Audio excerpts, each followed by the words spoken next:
Hello बच्चों, welcome to my YouTube channel reflect classes. मैं आपका एडुकेटर आदित्य। आज जो हम लोग पढ़ने जा रहे हैं वो पढ़ने जा रहे हैं क्लास 10 का एक बहुत नाम है। आज हम जो पढ़ने जा रहे हैं वो पढ़ने जा रहे हैं क्लास 10 का एक बहुत इंटरेस्टिंग चैप्टर, जिस चैप्टर का नाम क्या है, एसिड, बेस एंड सॉल्ट। तो इसमें हम लोग तीन चीजों के बारे में पढ़ेंगे, एसिड के बारे में पढ़ेंगे, बेस के बारे में पढ़ेंगे और सॉल्ट के बारे में पढ़ेंगे। तो चलिए स्टार्ट करते हैं। सबसे पहले हम जानते हैं कि एसिड्स क्या होता है। हम कब कहेंगे कि कोई चीज एसिड्स है, ठीक है। तो एसिड को हम लोग तीन बातों से जानते हैं। सबसे पहली बात जो हम एसिड्स को जानते हैं वो जानते हैं उसके टेस्ट से, ठीक है। तो एसिड का टेस्ट कैसा होता है? एसिड का टेस्ट होता है सोर। एसिड का टेस्ट होता है सोर, मतलब खट्टा होता है। एसिड जितने भी आपको एसिड जितने भी एसिड हो गए आपके पास, आप उनको देखिए, उनके जो स्वाद होता है वो स्वाद का थोड़ा सा खट्टा होता है। तो सारे एसिड कैसे होते हैं? सोर होते हैं, खट्टे होते हैं, ठीक है। सेकंड, ये लिटमस पेपर के साथ, कौन से लिटमस पेपर के साथ? ब्लू लिटमस पेपर के साथ। ब्लू लिटमस का कलर ये किसमें चेंज करते हैं? रेड कलर में।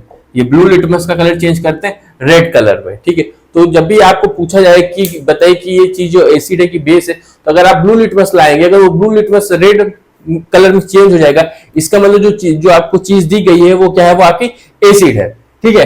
तीसरी चीज क्या है कि जब भी मैं किसी एसिड्स को वाटर में डालूंगा, जब भी मैं किसी एसिड को वाटर में डालूंगा तो वो H प्लस आयन देगा। वो H प्लस आयन को क्या करेगा?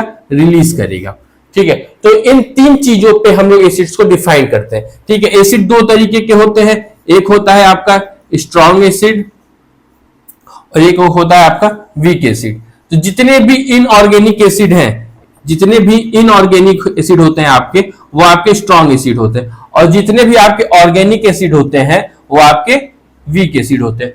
इनऑर्गेनिक एसिड वो एसिड होते हैं जो आप केमिकल, जो आप अपनी फैक्ट्री, जो वो एसिड होते हैं जो फैक्ट्रीज वगैरह में बनाई जाती है। एग्जांपल क्या है इनऑर्गेनिक एसिड का? HCl, H2SO4 और HNO3। ये तीन एसिड जो होते हैं वो इनऑर्गेनिक एसिड होते हैं। और आपके वीक एसिड कौन से होते हैं? ऑर्गेनिक एसिड, जो आपको प्लांट से या फ्रूट से या वेजिटेबल से, इन चीजों से मिलते हैं। एग्जांपल आपका एसिटिक एसिड हो गया, ठीक है। आपका टार्टरिक एसिड हो गया, ठीक है। आपका ऑक्जेलिक एसिड हो गया।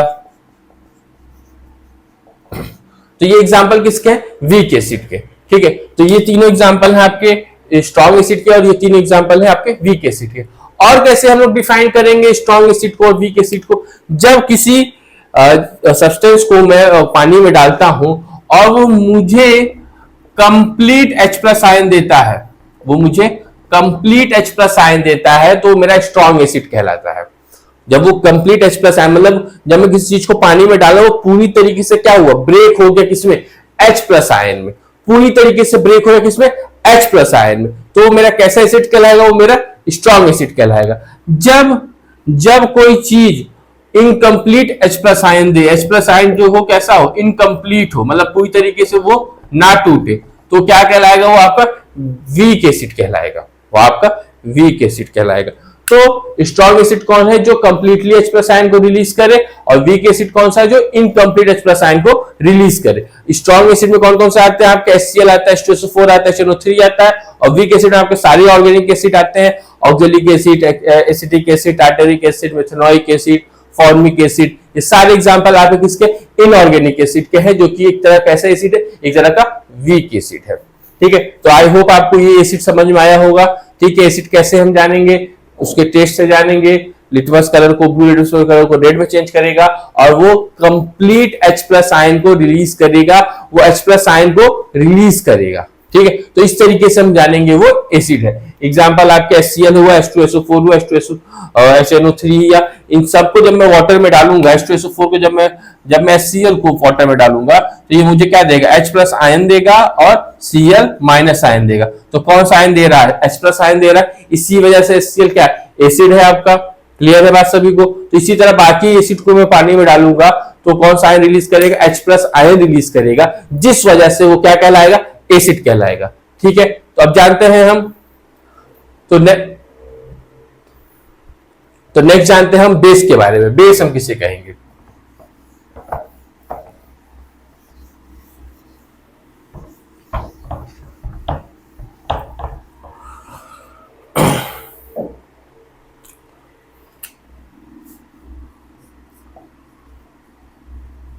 चलिए अब बेस के बारे में जानते हैं। तो बेस सबसे पहले वही टेस्ट जानेंगे। तो बेस का जो टेस्ट होता है वो कैसा होता है, बीटर होता है। बेस का जो टेस्ट होता है वो कैसा होता है, बीटर होता है, मतलब कड़वा होता है, बहुत ही कड़वा होता है। ठीक है, उसके बाद ये रेड लिटमस को, किस लिटमस को, रेड लिटमस को, रेड लिटमस को किसमें चेंज करेगा, ब्लू कलर में। ठीक है, तो जब भी हम रेड लिटमस को लेके जाएंगे ये उसका कलर चेंज कर देगा किसमें, ब्लू कलर में। ठीक है, और थर्ड, जब भी हम किसी बेस को पानी में डालेंगे, जब भी हम किसी बेस को पानी में डालेंगे तो मुझे हमेशा OH माइनस आयन देगा। तो किसी सब्सटेंस को पानी में डालने के बाद अगर आपको OH माइनस आयन मिल रहा है, इसका मतलब वो सब्सटेंस क्या है, वो सब्सटेंस आपका बेस है। एग्जाम्पल क्या है बेस का, sodium hydroxide, potassium hydroxide, calcium hydroxide, ये सारे एग्जाम्पल है किसके, बेस के। क्योंकि इन सबको जब मैं पानी में डालूंगा तो ये कौन सा आयन रिलीज करेंगे, OH माइनस आयन रिलीज करेंगे। इस वजह से इसको हम क्या कहेंगे, बेस कहेंगे। क्लियर है बात सभी को। ठीक है, अब ये हो गया आपकी बेस की कहानी। ठीक है, ये बेस कहलाएगा। अब आपका जो नेक्स्ट है वो है कि, तो नेक्स्ट क्या है, नेक्स्ट है कि जो बेस वाटर में डिसॉल्व होते हैं, जो बेस किस में डिसॉल्व होते हैं, वाटर में डिसॉल्व होते हैं, जो बेस वाटर में डिसॉल्व होते हैं उनको हम कहते हैं alkali. The base which get dissolve in water is known as alkali. ठीक है, सारे एल्कली आपके बेस होते हैं, सारे एल्कली आपके बेस होते हैं, पर सारे बेस आपके एल्कली नहीं होते, क्योंकि सारे बेस जो है पानी में डिसॉल्व नहीं हो पाएंगे। पर एल्कली जो होगा वो बेस हो सकता है, क्योंकि बेस, कुछ बेस जो होते हैं वो ही पानी में डिसॉल्व करते हैं, जिनको हम लोग एल्कली कहते हैं। ठीक है, एग्जांपल क्या है, पोटेशियम हाइड्रोक्साइड ले लीजिए, मैग्नीशियम हाइड्रोक्साइड ले लीजिए, दो एग्जांपल किसके, एल्कली के हैं। ठीक है, KOH हो गया, MgOH ट्वाइस हो गया, ये दोनों एग्जांपल किसके, आपके एल्कली के हैं, क्योंकि ये पानी में डिसॉल्व हो सकते हैं। क्लियर है बात आपको। ठीक है, तो एल्कली किसको कहते हैं, the base which get dissolve in water is known as alkali. ठीक है, अब हम जानते हैं कुछ रिएक्शन एसिड और बेस के डिफरेंट चीजों के साथ। तो जब भी मैं एसिड या बेस किसी को भी मेटल के साथ रिएक्ट कराऊंगा, जब भी एसिड या बेस को मैं एसिड प्लस मेटल, तो वो मुझे दो चीज देगा, एक देगा आपको सॉल्ट और दूसरा आपका देगा हाइड्रोजन गैस। तो ये दो चीज हमको मिलती है जब भी मैं किसका रिएक्शन कराता हूं, एसिड का मेटल के साथ। अब बेस का भी अगर मैं मेटल के साथ कराऊंगा, बेस का भी अगर मैं मेटल के साथ कराऊंगा तो मुझे यही मिलेगा, सॉल्ट मिलेगा और क्या मिलेगा, हाइड्रोजन गैस मिलेगी। ठीक है, तो चाहे एसिड का रिएक्शन कराऊं मैं मेटल के साथ, चाहे बेस का रिएक्शन कराऊं मैं मेटल के साथ, मुझे जो मिलेगा वो हमेशा सॉल्ट और हाइड्रोजन गैस ही मिलेगी। ठीक है, एग्जांपल देख लेते हैं। मैं HCl को रिएक्ट कराया हूं मेटल Zn के साथ। ठीक है,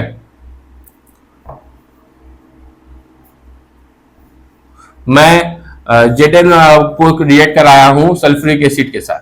क्लियर है, तो मुझे क्या मिलेगा, ये मिलेगा ZnSO4 जो कि एक तरह का सॉल्ट होगा, और दूसरा मिलेगा मुझे H2 गैस मिलेगी।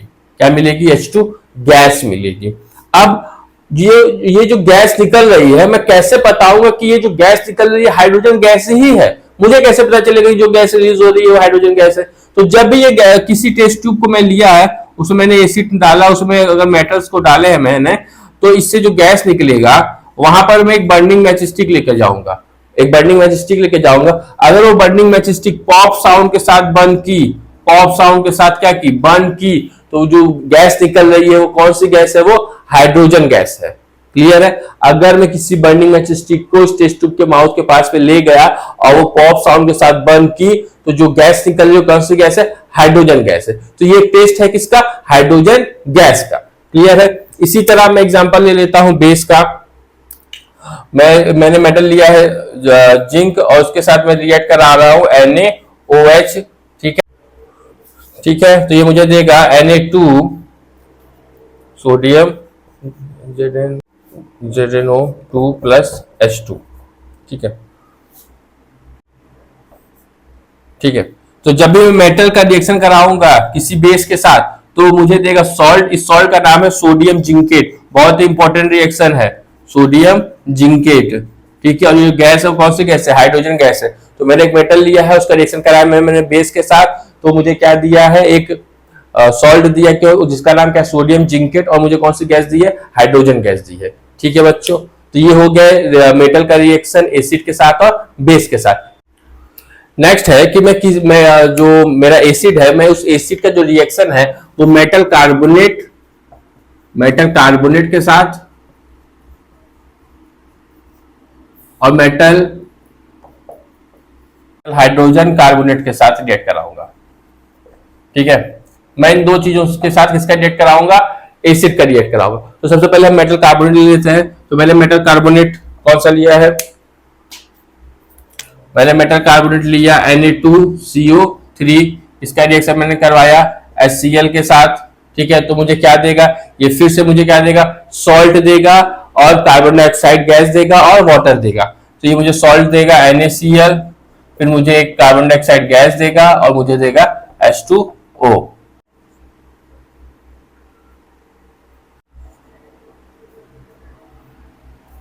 ठीक है, तो ये हो गया मेरा रिएक्शन। तो मैंने क्या लिया है, मैंने लिया है एक मेटल कार्बोनेट, मैंने क्या लिया, एक मेटल कार्बोनेट, जो कि क्या नाम है इस मेटल कार्बोनेट का, सोडियम कार्बोनेट है। मैंने इसका रिएक्शन करवाया एसिड के साथ। ठीक है, ये मुझे क्या दिया है, सॉल्ट दिया है, मुझे CO2 गैस दी है, CO2 गैस दिया गया है और मुझे एक वाटर सोल्यूशन दिया गया है। ठीक है, अब मैं ये कैसे पता लगाऊंगा कि ये जो गैस निकल रही है ये CO2 गैस ही है, ये मुझे कैसे पता चलेगा। ठीक है, तो इसका कैसे पता चलेगा, मैं इस CO2 गैस को लाइम वाटर से पास करूंगा। किससे पास करूंगा, लाइम वाटर से। ठीक है, तो जब CO2 गैस को मैं लाइम वाटर से पास करूंगा तो ये लाइम वाटर को मिल्की में कन्वर्ट कर देगा।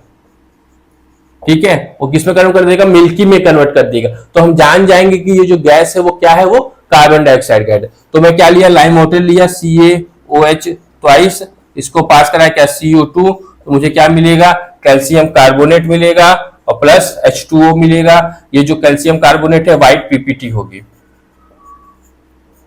इसीलिए इसको हम कहते हैं मिल्की, क्योंकि ये जो मिल्कीनेस आया है वो किसके वजह से आया है, वो कैल्शियम कार्बोनेट की वजह से आया है,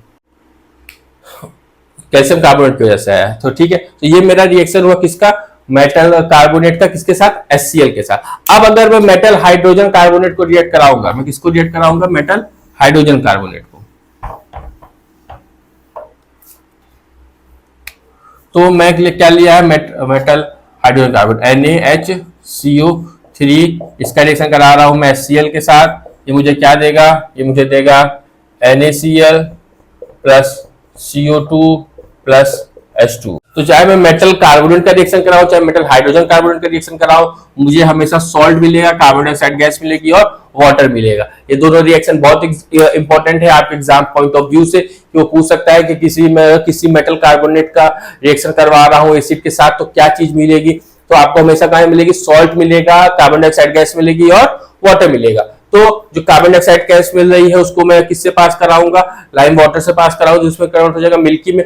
अगर मैं चाह रहा हूं उस मिल्कीनेस को हटाना, तब मैं क्या करूंगा, मैं उसी चीज से और ज्यादा क्या पास कराऊंगा, कार्बन डाइऑक्साइड को पास कराऊंगा। मैं और ज्यादा कार्बन डाइऑक्साइड को पास कराऊंगा तो ये बन जाएगा कैल्शियम हाइड्रोजन कार्बोनेट। ठीक है, जो कि उस व्हाइट PPT जो बनती है कैल्शियम कार्बोनेट की, उसको वो हटा देता है। तो कैल्शियम हाइड्रोजन कार्बोनेट क्या करेगा, ये जो व्हाइट PPT बनी है उसको वो हटा देगा, डिसअपियर कर देगा। तो एग्जाम में कभी पूछा जाता है कि अगर मैं लाइम वाटर से एक्सेस CO2 पास कराऊं तब क्या होगा, तो आंसर क्या है कि उसकी जो मिल्कीनेस है वो क्या हो जाएगी, डिसअपियर हो जाएगी। क्लियर है बात सभी को, समझ में आया। बहुत इंपॉर्टेंट है एग्जाम पॉइंट ऑफ व्यू से, ये आना ही आना होता है कभी कभी, बहुत इंपॉर्टेंट है एग्जाम पॉइंट ऑफ व्यू से, ये आता है कभी कभी एग्जाम में। क्लियर है, तो आप उस चीज को देखिएगा। सिंपल दो चीज है। अगर मैं कार्बन डाइऑक्साइड का टेस्ट कर रहा हूं तो उसको मैं किससे पास कराऊंगा, लाइम वाटर से, वो कैल्शियम कार्बोनेट में कन्वर्ट होगा जो कि व्हाइट PPT होगी। जब ज्यादा CO2 को मैं पास कराऊंगा तो जो लाइम वाटर है वो क्या होगा, वो खत्म हो जाएगा, वो डिसअपियर हो जाएगा और मुझे क्या मिलेगा, कैल्शियम हाइड्रोजन कार्बोनेट मिलेगा। इस कैल्शियम हाइड्रोजन कार्बोनेट की वजह से उसका जो मिल्कीनेस है उस सोल्यूशन का, वो क्या हो जाएगा, वो डिसअपियर हो जाएगा। ठीक है, तो ये हुआ टेस्ट कार्बन डाइऑक्साइड का, जब मैं ज्यादा एक्सेस में कार्बन डाइऑक्साइड को मैं पास करा रहा हूं कि लाइम वाटर से। क्लियर है बात। चलिए, तो अब नेक्स्ट टॉपिक को हम लोग जानते हैं। जब भी मैं एसिड का रिएक्शन, जब कभी एसिड का रिएक्शन बेस के साथ होता है तो हमेशा आपको क्या देता है, salt plus water, salt plus water. इससे हम कहते हैं न्यूट्रलाइजेशन रिएक्शन। इसे हम क्या कहते हैं, न्यूट्रलाइजेशन रिएक्शन। जब कहीं भी आपका किसी चीज में अगर एसिड बहुत ज्यादा है, ठीक है, एसिड बहुत ज्यादा है, तो मैं वहां पर क्या यूज करूंगा, बेस को यूज करूंगा, जिससे कि आपका सॉल्ट बनेगा और वाटर बनेगा, जिससे उसकी एसिडिटी क्या खत्म हो जाएगी। या कोई चीज में बहुत ज्यादा बेस है तो मैं क्या यूज करूंगा, एसिड को यूज करूंगा, जिससे सॉल्ट और वाटर का फॉर्मेशन होगा, तो उसकी बेसिसिटी खत्म हो जाएगी। तो इस रिएक्शन को हम कहते हैं न्यूट्रलाइजेशन रिएक्शन। क्या कहते हैं, न्यूट्रलाइजेशन, ये न्यूट्रल कर देता है, ये क्या कर देता है, न्यूट्रल कर देता है एसिड के एक्शन को या बेस के एक्शन को। किसी चीज में अगर एसिड ज्यादा है तो बेस मिला दूंगा तो सॉल्ट वाटर मिलेगा, तो एसिडिटी खत्म हो जाएगी। किसी चीज में बेस ज्यादा है तो एसिड मिला दूंगा तो सॉल्ट वाटर फॉर्म होगा, तो एसिडिटी खत्म हो जाएगी। तो इस तरीके से आपको इस रिएक्शन को जानना होता है, सॉल्ट प्लस वाटर। हम लोग रिएक्शन करके देख लेते हैं। HCl लिया मैंने एसिड, और बेस लिया मैंने NaOH, मैंने इसको पास करा, ये मुझे सॉल्ट देगा NaCl, और मुझे क्या देगा, वाटर देगा H2O। क्लियर है। तो जब भी एसिड वाटर के साथ रिएक्ट करेगा तो आपको सॉल्ट प्लस वाटर मिलेगा। क्लियर है बात, ये बहुत ही इंपॉर्टेंट है न्यूट्रलाइजेशन रिएक्शन। इसके ऊपर बहुत सारे क्वेश्चंस बनेंगे जब लोग डेली लाइफ वाला देखेंगे भी आगे, तब आप जानोगे। समझ में आया। तो अब नेक्स्ट हम लोग जानते हैं डाइल्यूशन किसे कहते हैं। डाइल्यूशन टॉपिक है, व्हाट इज डाइल्यूशन। टॉपिक का नाम है डाइल्यूशन। तो डाइल्यूशन क्या होता है, जब भी हम एसिड के कंसंट्रेशन को हम लोग कम करते हैं, जब भी हम एसिड के कंसंट्रेशन को कम करते हैं तो उसे हम कहते हैं डाइल्यूशन। मतलब एसिड की जो क्वांटिटी है वो कम होगी और वाटर की क्वांटिटी क्या होगी, ज्यादा होगी, तो उसे हम कहेंगे डाइल्यूशन। तो जब भी हम डाइल्यूशन करते हैं तो बहुत इंपॉर्टेंट है इस चीज को, जब भी हम डाइल्यूशन कर रहे हैं तो हमें किस चीज में मिलाना चाहिए, वाटर को एसिड में मिलाना चाहिए कि एसिड को वाटर में मिलाना चाहिए। एक बार नोट करिएगा, एसिड और बेस को पानी में मिलाना इज वेरी एक्सोथर्मिक प्रोसेस। बहुत ज्यादा हीट रिलीज होगी अगर मैं एसिड और बेस को पानी के साथ रिएक्ट करवा रहा हूं, तो बहुत ज्यादा हीट का रिलीज होगा। इसी वजह से हमको बहुत ही केयरफुल होकर इसको करना पड़ता है। तो हम क्या करेंगे, हम एसिड को वाटर में मिलाएंगे स्लोली, बहुत ही धीरे धीरे एसिड को वाटर में मिलाएंगे, और मिलाते समय उसको हम लोग उस सोल्यूशन को मिक्स भी करते रहेंगे, स्टीयरिंग करते रहेंगे साथ साथ। अगर स्टीयरिंग नहीं करेंगे तो बहुत प्रॉब्लम हो जाएगी। तो जैसे जैसे एसिड डाल रहे हो उस वजह से उसको स्टीयर भी करते जाओ। क्लियर है। तो एसिड को हम किसमें मिलाते हैं, वाटर में मिलाते हैं, और साथ साथ उसको स्टीयर करते हैं और स्लोली मिलाते हैं। ठीक है। अगर मैंने वाटर में मैंने एसिड डाल दिया तो ये बहुत ज्यादा क्या रिलीज करेगा, हीट ये बहुत ज्यादा एक्सोथर्मिक प्रोसेस होगा, तो ये बहुत ज्यादा क्या रिलीज करेगा, हीट रिलीज करेगा, जिससे कि जो एसिड होगा उसका स्प्लैश हो जाएगा, वो बाहर आ जाएगा पूरा, तो आपके बॉडी वगैरह फेस वगैरह पे वो पूरा गिर सकता है। ठीक है। तो हम लोग बीकर में क्या लेंगे, वाटर को लेंगे, और उसमें हम लोग किसको डालेंगे, एसिड को डालेंगे। ठीक है। ये क्या आपका वाटर है, और इसको हम लोग धीरे धीरे क्या करेंगे, स्टीयर करते रहेंगे। ठीक है। तो जिससे कि आपका वो मिलता जाए, जिससे कि ज्यादा हीट ना रिलीज हो एक साथ। ठीक है। तो इस तरीके से हम लोग एसिड को, बहुत इंपॉर्टेंट क्वेश्चन है एग्जाम में, ये पूछा जाता है कि एसिड को पानी में कैसे मिलाते हैं, या क्यों हम एसिड को ही पानी मिलाते हैं, क्यों ना हम पानी को एसिड में मिलाते हैं। ठीक है। तो ये आंसर याद रखिएगा, पानी को अगर मैं एसिड में मिलाऊंगा तो बहुत ज्यादा हीट रिलीज करेगा, जिससे कारण कि वो स्प्लैश प्रोड्यूस करेगा, जिससे कारण कि एसिड हमारे ऊपर आ सकता है, क्योंकि बहुत ही हमारे लिए हार्मफुल होगा। इसीलिए वाटर में हम क्या मिलाते हैं, एसिड को मिलाते हैं स्लोली, और धीरे धीरे उसको स्टीयर करते हैं कि ज्यादा वो एक्सोथर्मिक रिएक्शन ना बने, ज्यादा हीट वो ना रिलीज करे। क्लियर है बात। ठीक है। तो बहुत इंपॉर्टेंट है ये डाइल्यूशन। ठीक है। डाइल्यूशन जब एसिड का कंसंट्रेशन कम हो, वाटर कंसंट्रेशन ज्यादा हो, तो उसे हम कहेंगे डाइल्यूटेड एसिड। क्लियर है बच्चों। ठीक है। नेक्स्ट टॉपिक देखते हैं। जब मैंने एसिड को वाटर में डाला तो वो क्या देता है, H+ आयन को देता है। जब मैं एसिड को वाटर में डालूंगा तो मुझे क्या देगा, H+ आयन देगा। पर ये H प्लस आयन अकेले नहीं रह सकता, ये कभी भी अलोन नहीं रहेगा, ठीक है। तो ये किसके साथ मिल जाएगा, ये वाटर मॉलिक्यूल्स के साथ जाके मिल जाएगा, किसके साथ मिल जाएगा, वाटर मॉलिक्यूल्स के साथ मिल जाएगा। तो ये जो H प्लस आयन है ये किसके साथ मिल जाएगा, वाटर मॉलिक्यूल्स के साथ मिल जाएगा, और ये क्या देगा आपको H3O प्लस आयन, इसको हम लोग कहते हैं हाइड्रोनियम आयन। ये बात नोट करिएगा कि कभी भी H प्लस आयन अलोन नहीं होता है, वो वाटर के जो मॉलिक्यूल्स के जो आयन है उसके साथ मिल जाता है और क्या बनाता है, हाइड्रोनियम आयन बनाता है। क्लियर है, H3O प्लस। क्लियर है बात, बहुत इंपॉर्टेंट है कि जब भी हम एसिड को डालते हैं तो क्या चीज हमको मिलती है, आपको हाइड्रोनियम आयन मिलता है, ना कि H प्लस आयन मिलता है। वो H प्लस आयन वाटर के मॉलिक्यूल्स के साथ जाके मिल जाता है, तो वो हाइड्रोनियम आयन आपको देता है। हो गई आपकी एसिड की और बेस की। तो आज के लिए इतना ही। कल हम लोग जानेंगे इंडिकेटर्स के बारे में, पीएच स्केल के बारे में, और फिर जानेंगे हम लोग सॉल्ट्स के बारे में। 3 पार्ट में ये वीडियोस होंगे। कल हम लोग देखेंगे पीएच स्केल के बारे में और इंडिकेटर्स के बारे में, और परसों हम लोग जानेंगे सारे सॉल्ट्स के बारे में। ठीक है, तो आज के लिए इतना ही, मिलते हैं आपसे नेक्स्ट वीडियो में। Thank you. आई होप आपको ये लेक्चर पसंद आया होगा। अगर आपको कोई भी डाउट है, कोई भी क्वेरी है, तो आप नीचे मैसेज कर सकते हैं, जिससे कि आपको उस क्वेरी को उसको आंसर किया जा सके। ठीक है, अगर जो चीज ना समझ में आई होगी आप उसको पूछ सकते हैं। ठीक है बच्चों, thank you, have a nice day.